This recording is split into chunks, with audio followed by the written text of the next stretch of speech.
Okay, this is the first video. You are going to open A Wrinkle in Time to chapter 6, the middle. The page should be written up on the board. Find the paragraph that says, "From somewhere Mrs. Who's glasses glimmered, and they heard her voice. Calvin," she said, "a hint. For you a hint. Listen well. For that he was a spirit too delicate to act their earthly and abhorred commands, refusing their grand hests, they did confine him by help of their most potent ministers, and in their most unmitigable rage, into a cloven pine, within which rift imprisoned he didst painfully remain." Shakespeare, The Tempest. "Where are you, Mrs. Who?" Charles Wallace asked. "Where is Mrs. Witch?" "We cannot come to you now." Mrs. Who's voice blew to them like the wind. "Allwissend bik ik nicht, dat veel ist mir bewust." Goethe. "I do not know everything. Still, many things I understand." That is for you, Charles. Remember that you do not know everything. Then the voice was directed to Meg. "To you I leave my glasses, little blind as a bat, but do not use them except as a last resort. Save them for the final moment of peril." As she spoke, there was another shimmer of spectacles, and then it was gone. The voice faded out with it.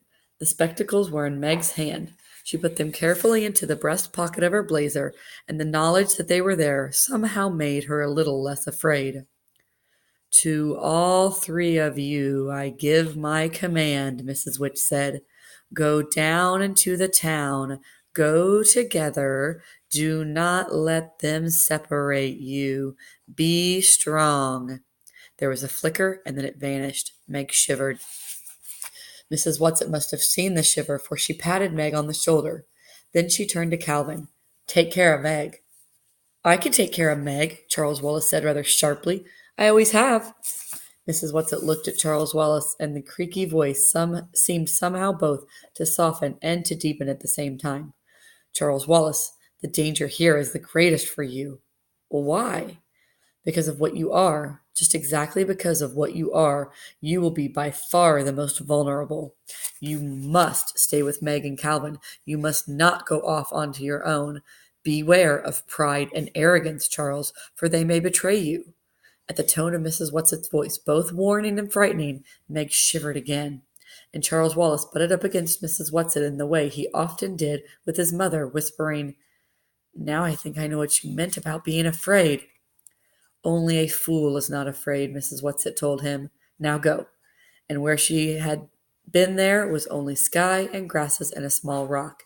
"Come on," Meg said impatiently. "Come on, let's go." She was completely unaware that her voice was trembling like an aspen leaf. She took Charles Wallace and Calvin, each by the hand, and started down the hill. Below them, the town was laid out in harsh, angular patterns. The houses in the outskirts were all exactly alike, small square boxes painted gray. Each had a small rectangular plot of lawn in front, with a straight line of dull-looking flowers edging the path to the door. Meg had a feeling that if she would count the flowers, they would be exactly the same number for each house in front of all the houses children were playing. Some were skipping rope, some were bouncing balls. Meg felt vaguely that something was wrong with their play. It seemed exactly like children playing around any housing development home, but there was something different about it. She looked at Calvin and saw that he, too, was puzzled. "Look," Charles Wallace said suddenly, "they're skipping and bouncing in rhythm.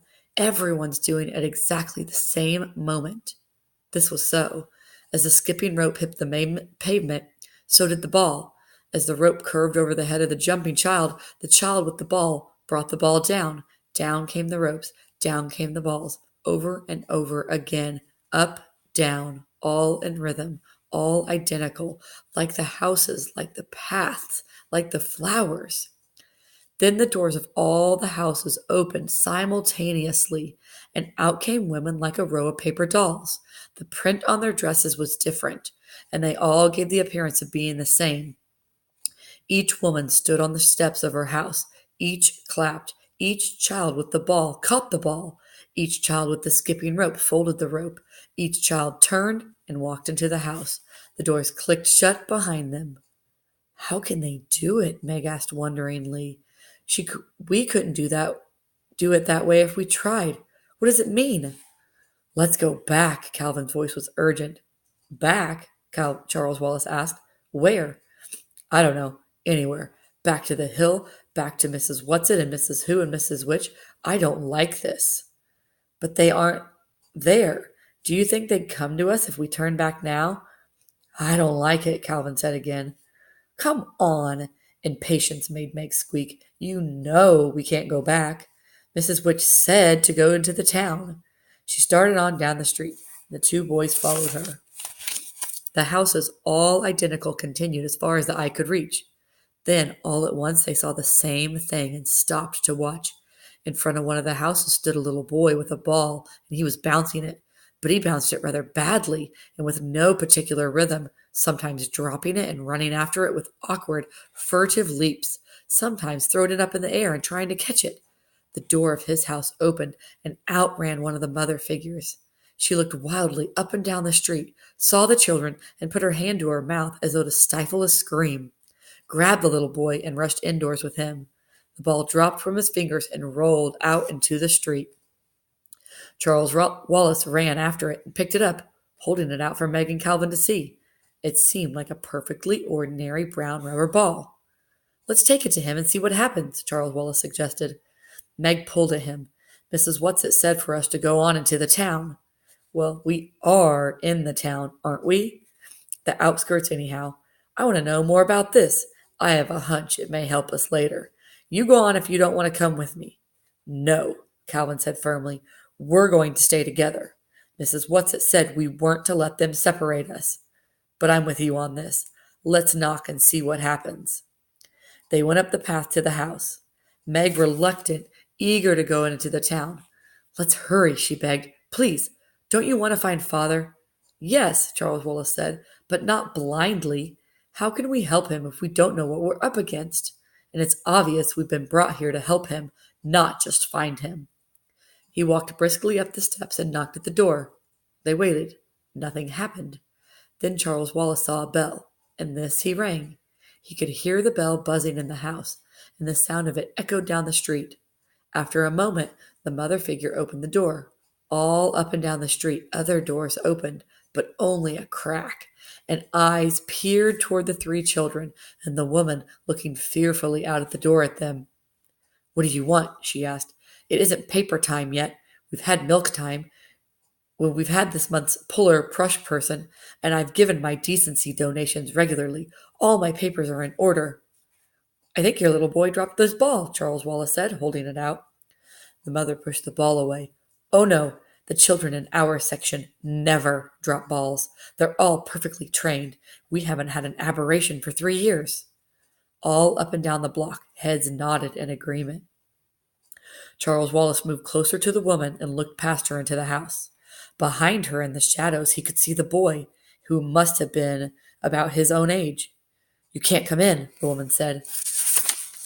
You haven't shown me any papers. I don't have to let you in if you haven't any papers.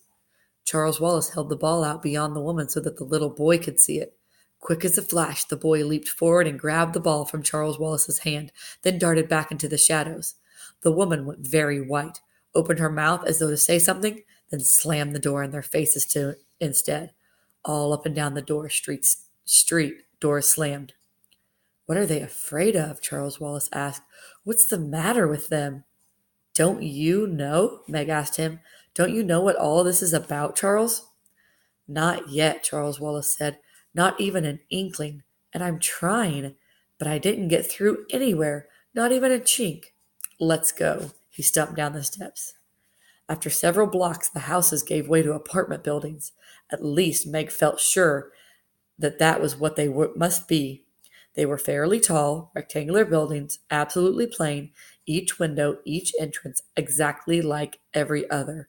Then, coming toward them down the street was a boy about Calvin's age, riding a machine that was something like a combination of a bicycle and a motorcycle. It had the slimness and lightness of a bicycle, and yet, as the foot pedals turned, they seemed to generate an unseen source of power, so that the boy could pedal very slowly and yet move along the street quite swiftly. As he